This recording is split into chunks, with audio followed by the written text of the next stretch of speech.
अंधेरे जंगल की आत्मा के बारे में इस गांव में बहुत कहानियां प्रचलित थीं, लेकिन कोई भी उसे अपनी आंखों से देखने की हिम्मत नहीं करता था। गांव के किनारे पर एक घना जंगल था, जिसमें सूरज की किरणें भी दोपहर में मुश्किल से पहुंच पाती थीं। कहते हैं वहां रात में पेड़ों के बीच से किसी के चलने की आहटें आती हैं। सूखी पत्तियों पर किसी के भारी कदमों की आवाज सुनाई देती है, लेकिन देखने पर कोई नहीं दिखता। बुजुर्ग बताते हैं कि बरसों पहले उसी जंगल के बीचों बीच एक छोटी सी झोपड़ी में एक तांत्रिक रहता था। वो काले जादू से आत्माओं को बुलाता और उनसे अपने मतलब के काम करवाता। लोग उसे डर के मारे कुछ कहते नहीं थे। कहते हैं एक बार उसने गांव की एक लड़की की बलि दे दी ताकि उसे अमरत्व मिल सके, लेकिन बलि देते वक्त वो लड़की तड़पती रही और आखिरी सांस तक जंगल की जमीन को अपने खून से सींचती रही। तभी अचानक पूरा जंगल जोर जोर से हिलने लगा। पेड़ों की शाखाएं आपस में टकराने लगीं और बिजली कड़कने लगी।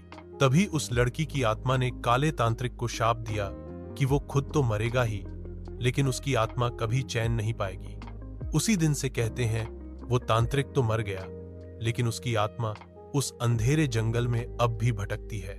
रात के सन्नाटे में जो कोई भी उस जंगल से गुजरता है, उसे काली परछाइयां दिखने लगती हैं।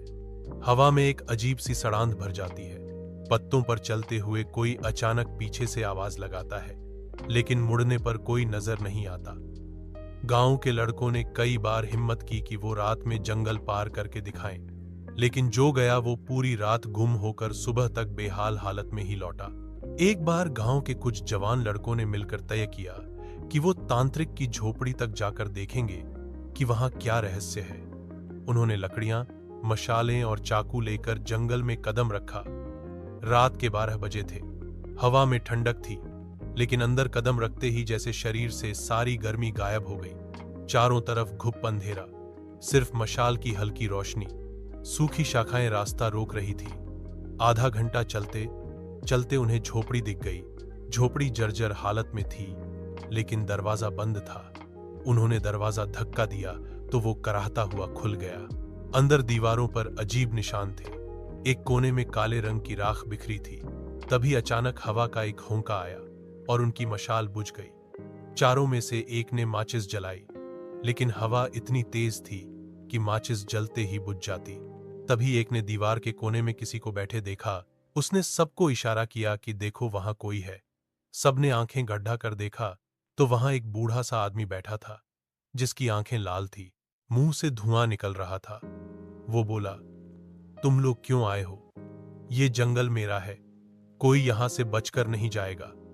ये कहते ही वो बूढ़ा आदमी हवा में गायब हो गया और झोपड़ी के अंदर से हड्डियों के चटकने की आवाज आने लगी। चारों डर के मारे दरवाजे की तरफ भागे, लेकिन दरवाजा अपने आप बंद हो गया।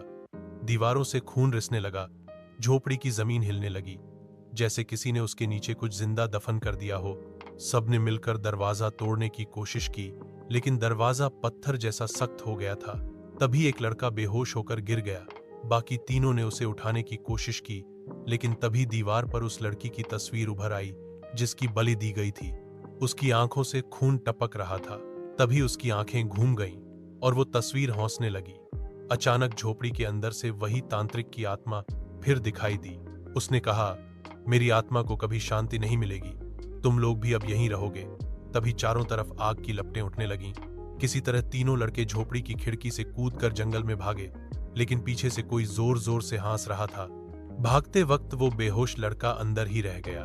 सुबह गांव वाले जंगल पहुंचे तो उन्हें वो झोपड़ी तो दिखी, लेकिन अंदर वो लड़का नहीं मिला। बस जमीन पर खून के निशान थे जो धीरे धीरे सूखते जा रहे थे। कहते हैं आज भी जब कोई हिम्मत करके उस अंधेरे जंगल में जाता है तो रात के वक्त उस लड़के की चीख सुनाई देती है और कहीं दूर से कोई तांत्रिक हंसता है। गांव वाले अब सूरज ढलने से पहले ही जंगल के रास्ते पर लाल कपड़ा बांध देते हैं, ताकि कोई भूले से भी उस अंधेरे जंगल की आत्मा से मिलने न चला जाए, क्योंकि एक बार जिसने उसे देख लिया वो कभी वापस अपनी असली हालत में नहीं लौट पाया।